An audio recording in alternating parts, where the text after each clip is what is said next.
we don't have a standard product. What we're looking to do is be the automatic choice to provide value through innovation. And what does that mean? We're looking to work with our customers to enable them to get competitive advantage. So we're not looking to push a solution onto them or a standard solution. What we're looking to do is to provide a bespoke, customized solution that allows them to compete in their marketplace. And we do this predominantly through our people. As I say, we haven't got a standard product, so what we have is actually a solution that we provide. In order to develop that solution, we actually need our people to understand our customers' needs and then turn that into an engineering solution or a total solution which delivers that. And so we do a lot of investment in our people and also working with our supply chain and our customers to create this whole ecosystem that allows us to succeed. And our currency is innovation. So we're always trying to look at new ways of approaching things, new ways that we can embed technologies to solve problems. So my role as innovation director, I look after product development and process development. So what that means is internally in my business, I'm looking at how we can change how we deliver our services and our automation to meet the future needs. And I'm working with our customers on how they can take their new products to market throughout the life cycle. So that starts off with the early TRL levels and looking at understanding the process involved in the manufacture and then taking that on a journey right the way through to the automation and then into after sales support throughout the life of the machine. What I kind of wanted to get into now was the sort of digital journey and where we started, and you go back to when Industry 4 started to become a terminology and you got lots of people talking about it, whether it was trade shows, press, etc.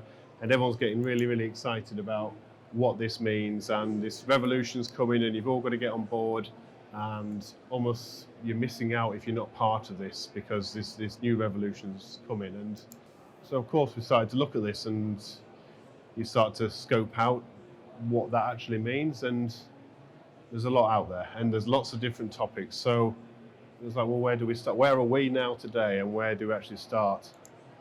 And well, we can do robotics and automation, so ticking that box, but everything else is probably a bit of an unknown at this point. So then we started to work with our suppliers and say, how can you help us? What do you offer an Industry 4? How can I embed that in my solution and ultimately look to benefit me and my customers in what we're doing? And the response we got was, yeah, we got loads of things, lots of exciting technologies, they're all out there. How do you want them? What do you want? And this wasn't just with us in our supply chain, it was also with our customers and ourselves. And, you know, it might have been a little bit simpler, what do you offer Industry 4? And again, you know, we're an automation company, we do special purpose from electrical design, software, mechanical design. We can do pretty much whatever you want. But yet there was this lack of closing the loop. Lots of talk, lots of people talking about different technologies, different opportunities, but there was never really this closed loop where actually started to progress, or at least there wasn't initially. And being in innovations, I start to look at these discrete things. I'm thinking, well, how can I turn that entity, whether it's artificial intelligence or digital twin or whatever it is, into something that I can then progress with, develop and look at this technology.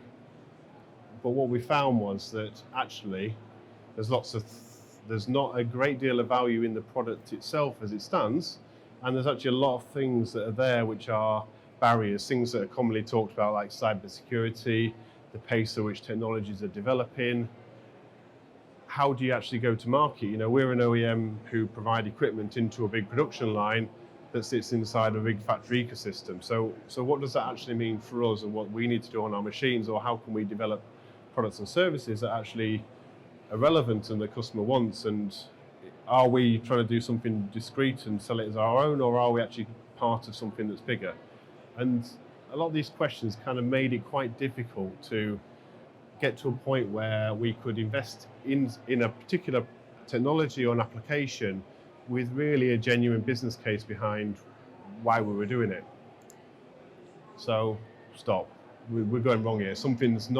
This isn't how normal business should be run. So how can we get this back to basics? How can we stop all this noise and all this talk and all this confusion and actually get back to some simple things, or simplify it enough that we can actually make sense of it, and as a business we can move forward, our customers can move forward, our suppliers can move forward. So I've kind of simplified this, and I'll sort of go into a little bit more detail, but we started to think, well, what are my customers' strategic needs around digital? And how could I meet that needs? And do we really understand as a business what those needs are? Does our customer understand what those needs are? And have we developed something that really is of interest there to meet those needs? And the second side is, Lambert are a manufacturer in it ourselves, and we have effectively a conveyor belt which goes from order placement through design into commissioning and out the other end. So where is digital information created as part of that? And actually, rather than trying to invent new ways of measuring things and more data, how could I actually just use what I do today and turn that into something that's of value to either ourselves or our customers? This is a typical customer's production line. Let's say it starts off before it gets into the factory with the product design and process development, and then it moves into manufacture of the components, the assembly, packaging, through to distribution and retail and the end user. And the way that maybe 10 years ago everyone was thinking about this thing is quite linearly, and we were looking at ourselves in assembly and we knew everything about our world and what it was relevant to us, and we were maybe thinking a little bit about what it means from component manufacture, what it means from packaging, could we maybe optimize something? But it's a brave new world now, and things have very much been mixed up and challenged and changed, and e-commerce and a lot of things are now challenging what we've traditionally done and how we've traditionally thought about delivering a manufacturing line. What companies are looking to do now is actually, well, hang about, why do I make lots of the same item and then distribute them and then send them to retail? How about I get the information from retail and take that back through to the beginning, so I can start to close the loop and start to become more efficient? Product designers are now actively connected to their end users, so they're starting to get this feedback loop. So they're getting a lot more information, that's driving a lot more decisions. So everybody's starting to get a lot more impatient, and let's actually say, well, I'm going to get rid of my distribution center, I'm going to make my product and I'm going to pack it and I'm going to send it straight to the end user, and I'm going to bypass the traditional route to market. So it's getting very complex, but there is also a drive for increased productivity. So you've got two fighting forces there. One looking for more complexity, faster to market, the other one looking for greater and greater productivity. So I've got a few case studies here of given that model where we've started to try and work with our customers and actually develop manufacturing solutions that fit within that. So first customer, medical device manufacturer, making hundreds of millions of products each year. Very complex manufacturing process, lots and lots of different factors throughout their complete line that impact their efficiency, which is probably common for those in the room who work within manufacturing. And you look at it and you think, well, how could I improve that complete system? And to be honest, it's probably beyond the intelligence of any single person to try and map it all out, understand it, really get to the nub of where the efficiency losses have come from. So this particular manufacturer, and I'd say this keys into the importance of thought leadership within this country, have been ambitious and saying, right, we're going to become a smart factory. We're going to access all our devices right down to sensor level across the new production lines that we're doing. Why? To get that machine component traceability, product traceability, and here's where it really kicks in, is about process optimization and identifying improved availability. So all these different processes that are going on, and there's small incremental things happening all over that line that ultimately is driving that overall efficiency down. What they're looking to do is to suddenly have visibility of it all. And once they've got that visibility, then suddenly they can start to do some analysis on it. So the way they've done this, and the way that I'll get into how Lambert are interacting with it, and you'll probably have seen schematics like this that start to define what a smart factory looks like. And when I first saw this, I thought, yeah, that sounds really exciting, but what does it mean, and how is it actually practically implemented, and how, as an OEM, do we actually fit within that model? And the way these customers achieved it is through looking at what they do as a manufacturer from head to toe, and they've defined that world, what it means for them as an individual company. And they've not done this alone, because, and it's a key message, I think, as part of this digitization, it's actually all about collaboration. It's about internally within their company, the different parts, whether it's manufacturing, quality, product design, all understanding what they're trying to achieve, and then how's it implemented? Well, then you've got their own IT, but you also need external partners, control partners, who can actually understand what this looks like and help define it, but also OEMs and other system partners to work within it. So that took collaboration, it took time and effort to ultimately get to a set of standards that define that whole world.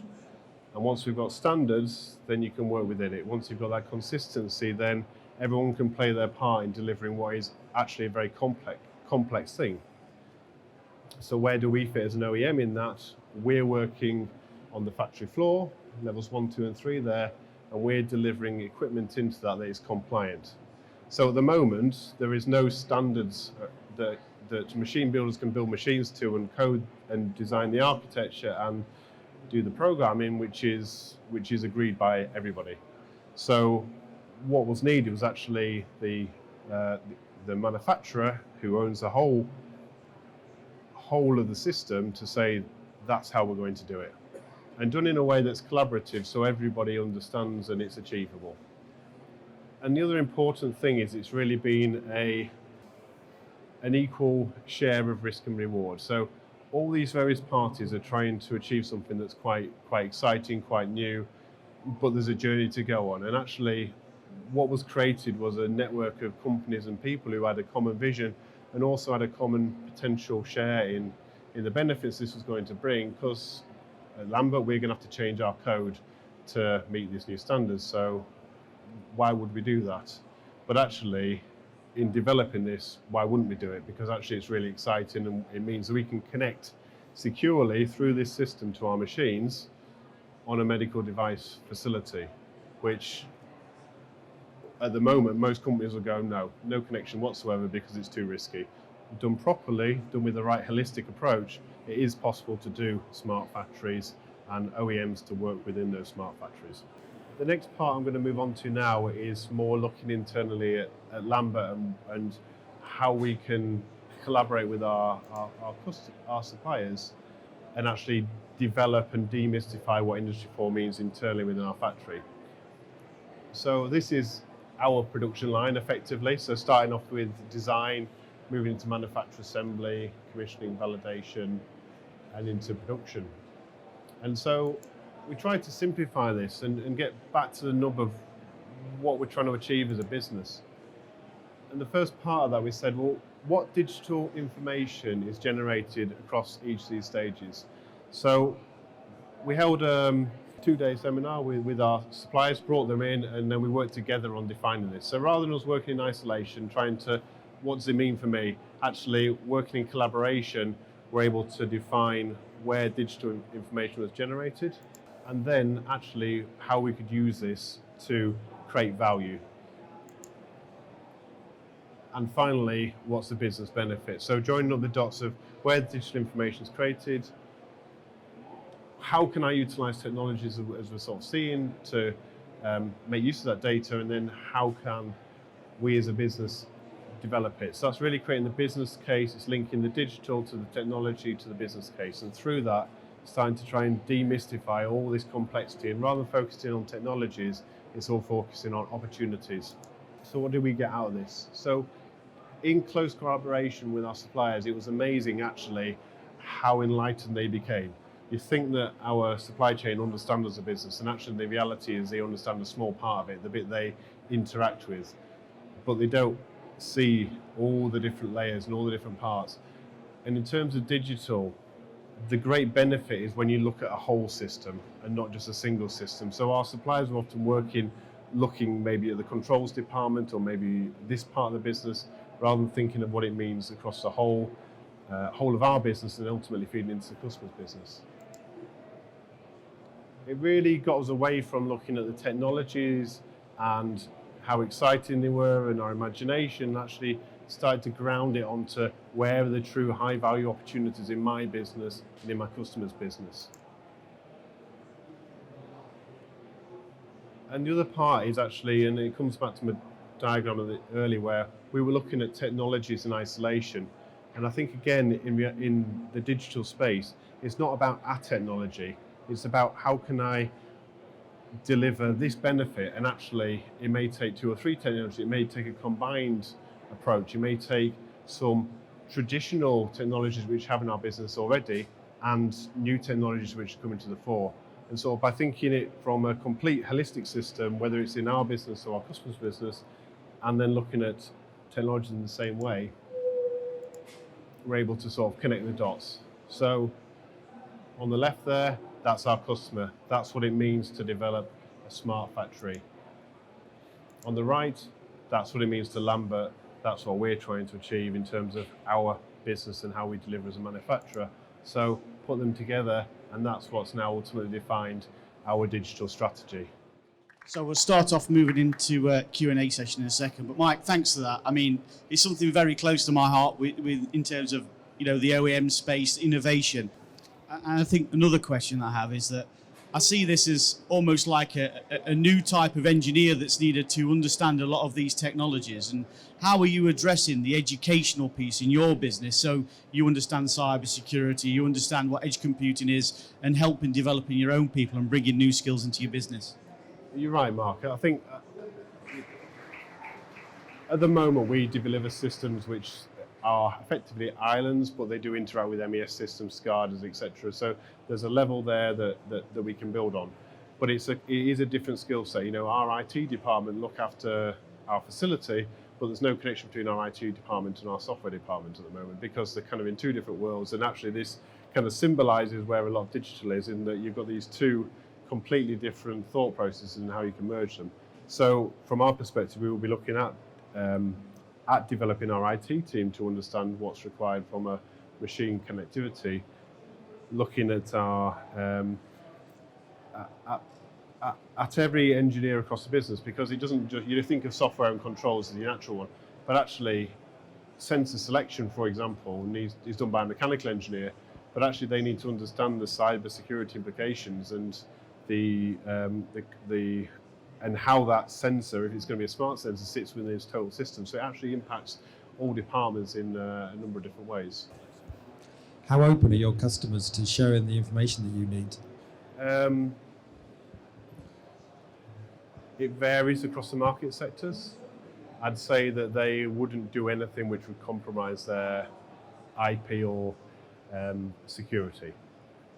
However, when you look at the smart factory, part of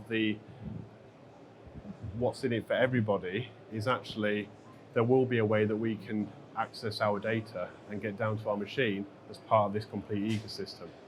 So, and this is where I think everybody needs to think about the benefits that each other can achieve and what is the right balance in terms of allowing everybody to achieve their objectives. So the instant answer is obviously closed for a number of reasons, but actually I believe it needs to open up more, and for the right reasons, not because one party wants to really take advantage over another, but actually for the right reasons, in that in doing so enables greater productivity across the whole system. Our engineers in Lambert know our machines and the process really well. So why wouldn't you want to connect that person to the data to enable the customer to maximize their productivity? And when you create that compelling argument, then the barriers start to fall, and actually it's all done for the right reasons that everybody benefits. Yeah, and again, just adding to that, I think if you have the relationships right and have common goals with your customers, you know, and create these ecosystems of people with interest, from advisors of us in the room as an extension of your engineering team, and our customers are your customers ultimately, that really helps. Definitely. You know, and if the relationships are the right levels and you're all got the same common goals and want the same output, then it does help that from driving it down and driving that openness and collaboration piece.